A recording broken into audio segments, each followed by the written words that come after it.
Fervor com Lopes Obrador. Estávamos cansados de outros governos e hoje nos toca acreditar, nos resta acreditar, né? Já era tempo de mudanças. Então, isso aqui é uma foto atual, tá? Essa imagem. Eu não sei dizer quantas pessoas, eu não sei se na matéria diz quantas pessoas, mas a gente vai ler um pouquinho da notícia e vocês vão entender por que dessa multidão e importante dizer, né, em apoio ao ANLO no México. Então, nada novo sob o sol do Zocal. Ainda que dessa vez o céu ameaçasse uma tormenta. A Ágora da cidade do México se converteu durante os últimos meses num tabuleiro de xadrez sobre o qual o governo e a oposição mantêm um pulso pelo poder, né? Uma briga pelo poder. E ali nas ruas, né, tem muito de pré-campanha eleitoral e este sábado, no caso, no último fim de semana, se apresentou com toda a parafernália de rigor, recitais de mariachis, tambores, bandeiras, enfim. E o presidente mexicano, AMLO, voltou a convocar os seus seguidores ao largo do país para abarrotar a praça, né, para inflarem as praças, 3 semanas depois de uma enorme manifestação em defesa do INE, né? O INE é o Instituto Nacional Eleitoral e contra a reforma eleitoral que quer executar o dirigente. Então, o que ele está falando aqui, né? Que poucas semanas depois de haverem manifestações contra o governo, o ANLO foi lá e convocou uma manifestação, não necessariamente em prol do governo, mas essa manifestação em si, a gente vai ver aqui um pouquinho para baixo, foi pelo 85º aniversário da expropriação petroleira que executou o presidente Lázaro Cárdenas. Enfim, né? Figura-chave da esquerda mexicana, da qual o López Obrador se sente, não. Aqui a gente está vendo o país, né? A gente tem que lembrar que a linha editorial deles é contrária, obviamente, às esquerdas.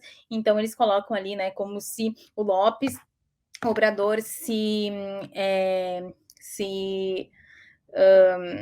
reivindicasse como seu herdeiro, né? Na verdade, enfim, ele segue a mesma linha ideológica desses antecessores.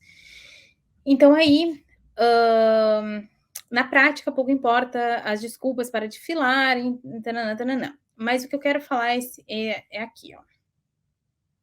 Para entender os níveis de aprovação que consegue López Obrador, servem as histórias das pessoas que o apoiam. Ramiro Oscar La Cierva nasceu há 75 anos na cidade do México, onde seus pais indígenas procedentes do Tlaxiaco eu não vou saber pronunciar, gente. Enfim, havia emigrado 8 anos antes, buscando melhores oportunidades do que na sua terra natal. O sobrevivente, agora vendendo quartzo eu não vou saber traduzir isso aqui, enfim, tem uma pensão de 5 mil pesos, algo menor do que 250 euros, que entra todo mês. É uma grande ajuda, assegura o homem, com um cartaz onde ele diz: eu desejo que ANLO ganhe um prêmio Nobel da Paz. Então, assim, né, o que ele está falando aqui?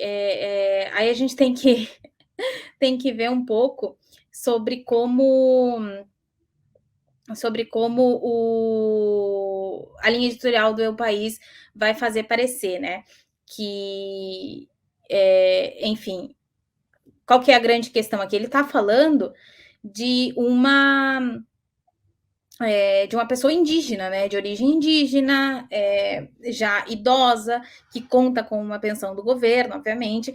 E aí fala, claro, ele dá uma pensão e o operador vai ser o herói dele. A gente sabe como funciona a cabeça da imprensa hegemônica, né? Mas a questão é que peraí, gente. A questão é que realmente as mudanças no governo do ANLO têm sido tem sido verificável, né, na vida da população mexicana. Então, realmente, ele está tendo um apoio e muito forte. Agora, com a nacionalização do lítio, aí a gente está vendo que era no 85º aniversário da da nacionalização do petróleo, né, 85 anos atrás.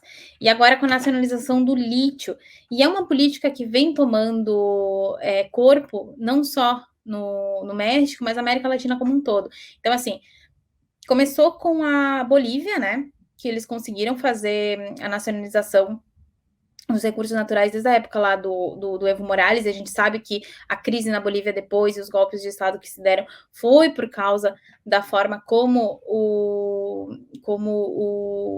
Evo Morales tratou a questão dos recursos naturais enquanto soberania nacional.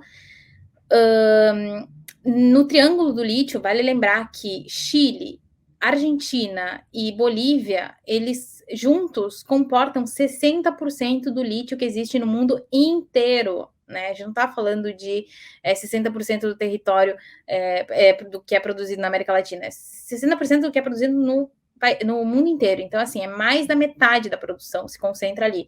Depois a gente tem no México também, Sonora, se eu não me engano, é a maior jazida desse mineral no mundo, né, sozinha. Então, assim, é muito importante o posicionamento do López Obrador, porque ele acaba dando esse precedente, né, e influenciando também a tomada de decisão de outros países, de outros governos, lembrando que também são de esquerda, né, e também tem a soberania como uma